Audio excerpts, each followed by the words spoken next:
Ahmedabad Naranpura hit and રનના કેસમાં traffic પોલીસે સમર્થ અગ્રવાલની ધરપકડ કરી છે. કારનું રજીસ્ટ્રેશન સમર્થ અગ્રવાલના નામે છે. અકસ્માતમાં આર્યન નામના યુવકનું મોત નીપજ્યું હતું.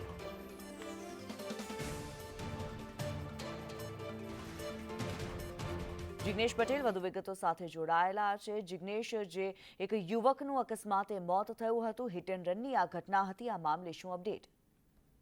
કરવામાં આવ્યો કે જે બનાવ હતો કિન્નરી છે અમદાવાદના નારણપુરા પાસેનો હતો કે જ્યાં એક પૂર ઝડપે કાર લઈને આવતા સમર્થ અગ્રવાલે બે બાઇક ઉપર જઈ રહેલા બે યુવકોને ટક્કર મારી હતી, જેમાં એકનું મૃત્યુ નીપજ્યું હતું. ડોક્ટરે તેને મૃત જાહેર કર્યો હતો અને જે બાદ બી ડિવિઝન ટ્રાફિક પોલીસે ગુનો દાખલ કરી આ કેસમાં જે સમર્થ અગ્રવાલ કે જે કાર ચલાવતો હતો તેની ધરપકડ કરવામાં આવી છે. સૌપ્રથમ આક્ષેપ એવો કરવામાં આવ્યો હતો કે સમર્થ અને તેની એક મહિલા મિત્ર ગાડીમાં જઈ રહ્યા હતા અને મહિલા કાર ચલાવતી હતી, પરંતુ 24 કલાક જેટલી પોલીસે તપાસ કર્યા બાદ, સીસીટીવી ફૂટેજ તપાસ્યા બાદ બંને જે યુવક યુવતી ગાડીમાં હતા તે બંનેના નિવેદન નોંધ્યા બાદ આખરે સમર્થની ધરપકડ કરવામાં આવી છે.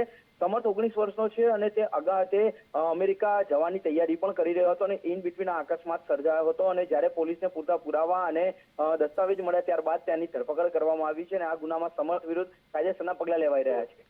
જી, ધન્યવાદ જિગ્નેશ આ માહિતી માટે.